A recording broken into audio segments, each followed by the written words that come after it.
একজন মুসলিম অন্য মুসলিমকে বিদায়ের সময় কি বলা উচিত, কিভাবে বিদায় দেওয়া উচিত, এ বিষয়ে আমাদের প্রিয় নবী সাল্লাল্লাহু আলাইহি সাল্লামের অত্যন্ত সুস্পষ্ট এবং অর্থবহ সুন্নাহ তথা আদর্শ রয়েছে। আমাদের সমাজে সচরাচর দেখা যায় বিদায়ের সময় খোদা হাফেজ, আল্লাহ হাফেজ, ফি আমানিল্লাহ, গুড বাই, বাই বাই, টাটা ইত্যাদি বলা হয়ে থাকে। অনেকে হাত নেড়ে বিদায় জানিয়ে থাকেন। বিদায়ের সময় নানা রকমের সংস্কৃতি এবং কালচার আমরা দেখতে পাই। এর মধ্যে থেকে খোদা হাফেজ বলে বিদায় দেওয়ার এই সংস্কৃতি শুরু হয়েছে ইরানে। এরপরে এটার প্রচলন আমাদের ভারত উপমহাদেশে অব্যাহত রয়েছে।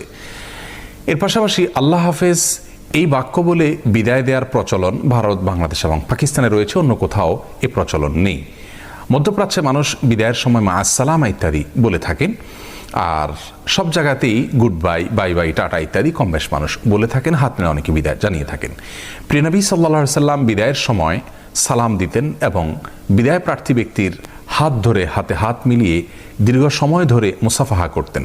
সেই সাথে তিনি একটি দোয়া করতেন, তার মানে সালাম দিতেন, মুসাফাহা করতেন এবং দোয়া করতেন বিদায় প্রার্থী ব্যক্তির জন্য।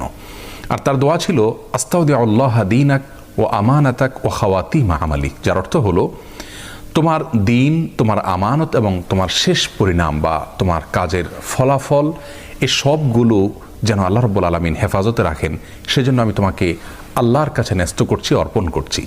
তোমাকে আমি আল্লাহর দায়িত্ব এবং হাওয়ালায় দিচ্ছি, যাতে তোমার দিনদারি, তোমার আমানত এবং তোমার সকল কর্মের ফলাফল এটা যেন ভালো থাকে, সেটা যেন সংরক্ষিত থাকে। তো এই দোয়াটি নবী আলাইহিস সালাম পাঠ করেছেন। আবারও বলছি, আস্তাউদিউল্লাহ দীনাক ও আমানাতাক ও খাওয়াতিমা আমালিক। কেউ যদি পুরো দোয়া পাঠ করতে না পারেন তো কমপক্ষে আস্তাউদিউল্লাহ দীনাক এটুকু পাঠ করলেও চলবে, বা আস্তাউদিউল্লাহ শুধু এটুকু পাঠ করলেও চলবে। যদিও পুরো দোয়াটা আমরা চাইলেই মুখস্থ করে নিতে পারি সালামের মতো, আস্তাউদিউল্লাহ দীনাক ও আমানাতাক ও খাওয়াতিমা আমালিক। এভাবে নবী আলাইহিস সালাম মানুষকে বিদায় দিতেন। তাহলে আমরা জানতে পারলাম যে বিদায়ের সুন্নাহ পদ্ধতি কি।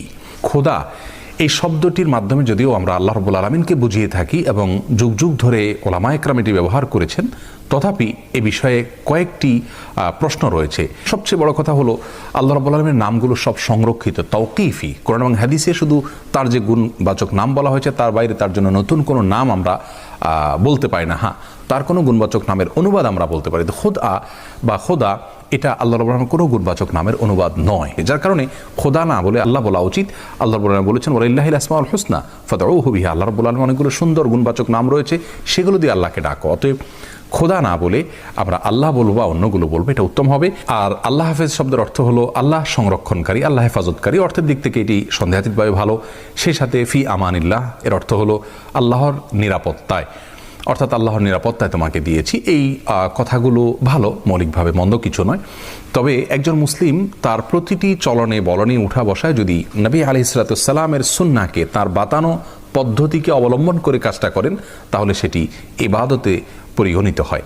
অতএব আল্লাহ হাফেজ বলা বা ফি আমানিল্লাহ বলে বিদায় দেওয়া এটি জায়েজ, কিন্তু উত্তম হলো সুন্নাহসম্মতভাবে বিদায় দিয়ে আস্তাউদিউল্লাহ দীনাক বলা।